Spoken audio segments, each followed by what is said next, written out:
Hi guys, welcome to Zippy Llama. It is me, Zippy Llama. Well, this is my first proper video, guys. I've got a few clips for you. Obviously, you know Liverpool won their game in hand. It went 2-0 to Liverpool, and but they didn't play very well, I didn't think. They had stages, as Liverpool do. But yeah, as I said, it wasn't a convincing win, but 2-0. Take that any day of the week. But yeah, I feel sorry for poor West Ham, to be honest with you. You know, they haven't had a very good form this year. And you know that they are very close of getting relegated. And I've got a bit of a soft spot for West Ham. As my great grandfather, he was a West Ham supporter, and also the other great grandfather was a Liverpool supporter. That's why I'm a Liverpool supporter. I will be doing videos on other teams as well. I'm not just going to do Liverpool. I have got a few other bits to do.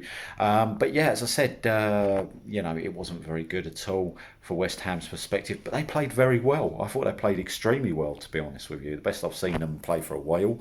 It was just against a team that's relentless at the moment. They're just a machine. I've got a bit of a clip for you with Michael Owen and Ian Wright, obviously, talking about the game after. So let's have a little look at it. And like I said, didn't have to do much today. And like I said, it's a procession, man. They're on the way, man. They're going to do it. Oxlade-Chamberlain's obviously not going to say that, but they know they can't get complacent. But we know, sitting here, we can say Liverpool are going to win the league.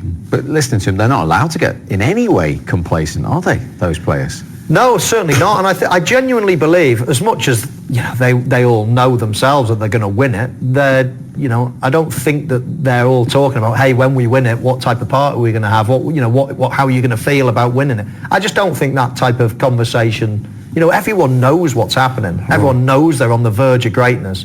It's focus. Next game, wow, we got a big one on Saturday. These are a tough team. And that type of attitude, I don't think even though they're rolling out the same lines, it sounds like they're all well versed and Jurgen Klopp's told them what to say. But I genuinely think that they're not even talking about it. I certainly, when we were going for big trophies in my career, we'd talk about what could have been, really.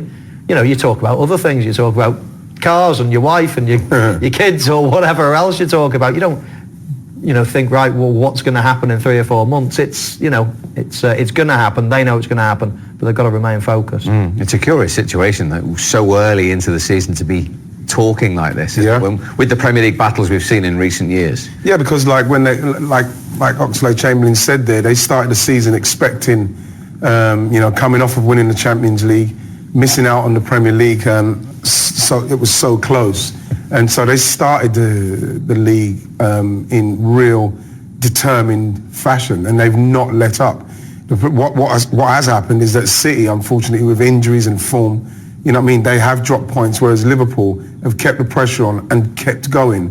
Whereas what we saw last season was a City side that, yes, when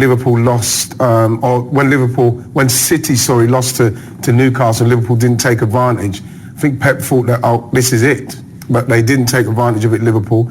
And I think what they learned from last season is that in certain instances, draws won't be good enough. So they've got to win as many games as they can because they believe that City is going to be right up against them. Like I thought, like everybody thought, but they've literally blasted them away. So now the concentration is to continue doing what you're doing, not let complacency slip in, which can easily happen.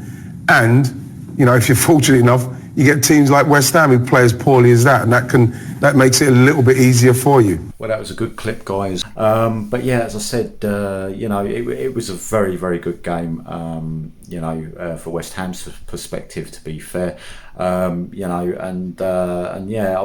felt sorry for them, but Liverpool are just relentless, as obviously Michael Owen and Ian Wright says. They're both saying it's definitely over now, I agree with them. 19 points clear.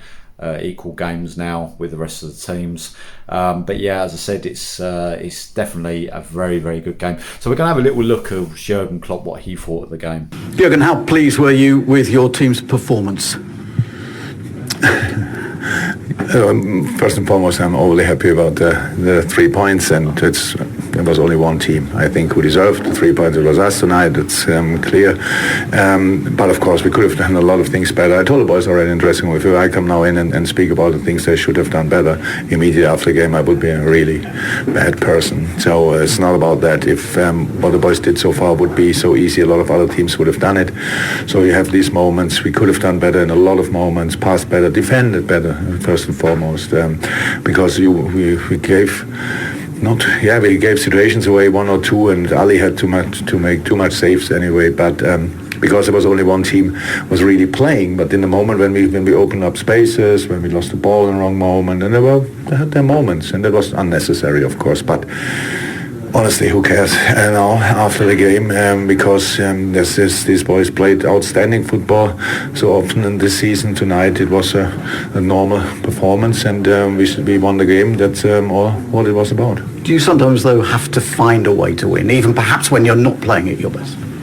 Yeah, very often you have to find a way in different ways. That's how it is, and I really think, how is that? We had these 2 balls on the touchline when Robbo crossed from left, where 2-3 players are like an inch away or whatever, and we did, I think, similar one from the other side.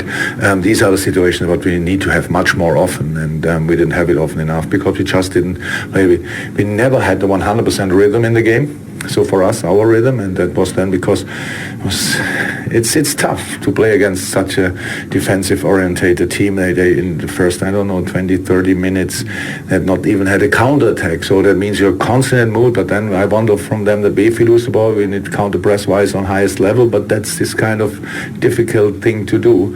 And when you don't win these balls back, then you're a bit too wide and stuff like that, and you think that the first set piece, and the set pieces, they had too many, of course, and that's another thing, and it's always 50-50 set piece. We defended it, but I think one Ogbonna from 3-4 yards. The biggest chances I had, we had an assist. Yeah, with Robbo once, I think, Ginny once, or whatever. So these are the things where they, of course, use there's no protection in the world. Trent hit the post. Oh, Trent, yes, nearly, yeah, of course. So, yeah, absolutely right. So strange, but at the end, the 3 points are all what counts, and I'm fine with that. It means you are now 19 points clear at the top of the table. How significant do you feel that is? Oh yeah, first and foremost, we're happy that finally we leveled the number of games, because it's like always having one in hand and everybody expects you win it anyway. It's like you count the 3 points, but you don't have them. Now we have them, and now we can make the next steps. 3 days, in 3 days, Southampton in outstanding shape after near a week to prepare the game. Really, we saw them already, Ingsy and all of them there. Ralph is doing an exceptional job there, so we have to be ready for that, and hopefully we are. Liverpool fans, though, are now singing about winning the league. What do you say to them?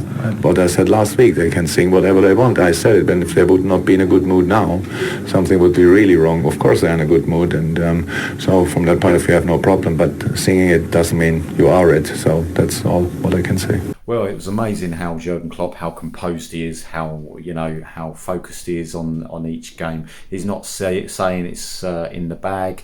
He's pretty down to earth. He's just saying every game is every game, and we're just going to keep on trying to win every game. But yeah, I do. As I said, I do feel sorry for the West Ham supporters. So I'm going to give you a little clip for Shaka Hislop. Obviously, he used to be the goalkeeper of West Ham. He said this about him. So let's have a good look. Former Hammer of the Year, Shaka Hislop. Yes. He's worried. He said yes. Obviously, you could say, it's Liverpool, but the problem is everything that's happened preceding this and the big games they've got coming up. Yeah, City and Liverpool yet again. Listen, the only thing as a West Ham fan you hanging any set of hope on is that David Moyes has been here and done this before and somehow kept this team up. That and the return of Fabianski, who continues to prove vitally important to West Ham. Otherwise, I'm not sure how they survive. Fabianski? We've made this conversation about Lucas Fabianski. West Ham survival is all about Lucas Fabianski. I love that bloke. He's so funny. But yeah, as I said, it's. I really hope West Ham do get out of this slump. I don't want them to get relegated. It's a team that I really don't want to get relegated, to be honest with you. They are a very good side. They just haven't been that great this season. I do blame that on Pellegrini, to be honest with you. You know, he to be honest with you, he had a big profile. His previous clubs, Man City, but a lot of the clubs he's been to have had money.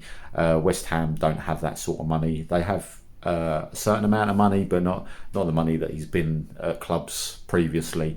But yeah, anyway, let's have a little look at the press conference of what David Moyes thought of the game. Yeah, I thought the players did do a good job defensively, especially was given a debut to a young right back as well. Yeah, but look, we're playing against a really good team. We made opportunities more in the second half and gave ourselves some chances. But overall, pleased with the players' performance. They done well. We're up against a tough team, and we're a bit limited to what we can do as well. So we made the most out of what we could. David, I guess there were lots of positives, but I'm sure that the manner of the second goal, with what happened from your corner, that must have been quite a heavy goal to take. It was, because, of course, we've talked about their speed and their counter-attack, but more importantly, we talked about not putting the ball near Van Dijk's head, because he heads the corner out, and that was probably the biggest thing. We'd really not wanted to get the ball near Van Dijk, and he's the one who heads it out, and obviously the break from it. And you can talk about everybody knows all the other part of it, Salah and the speed they've got.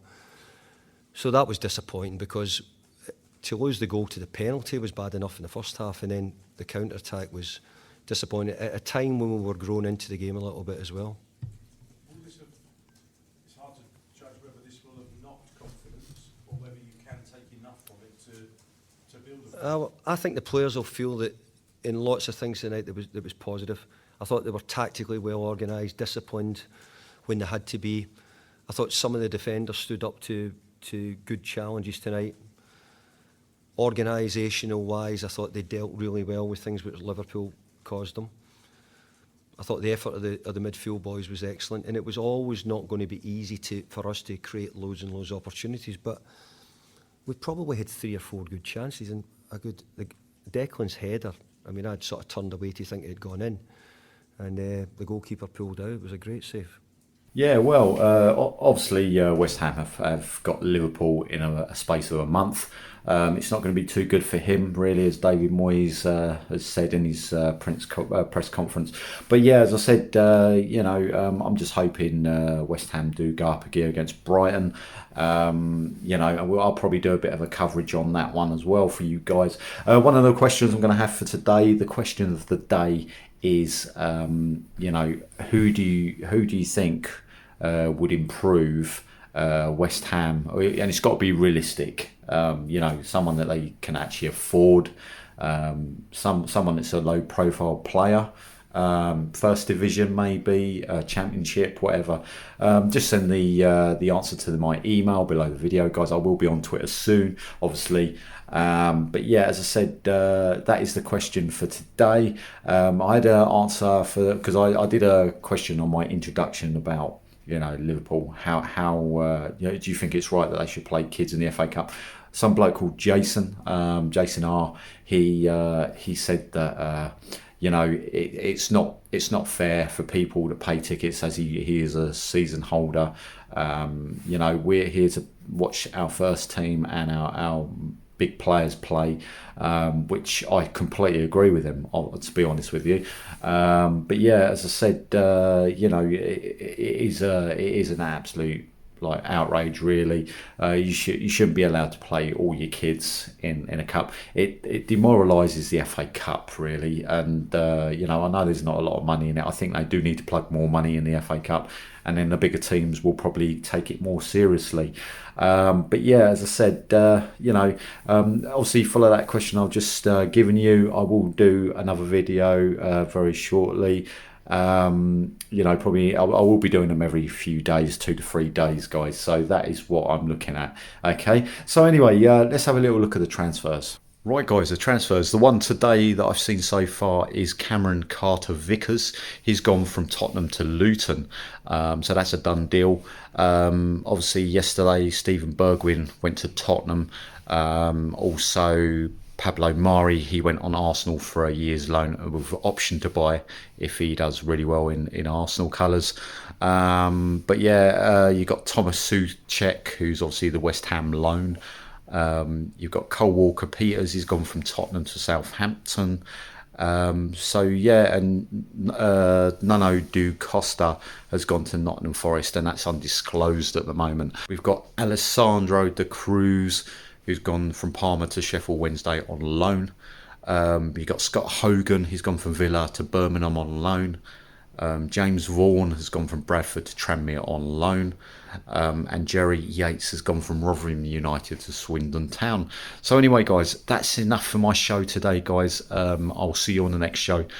Please like, subscribe, and I will be back on with another video for you guys, hopefully for a different side. Obviously, you know, there's the Premiership going on in a week's time, so yeah, let's see what else we can pull out of the bag. All right, guys, see you later. Ciao for now.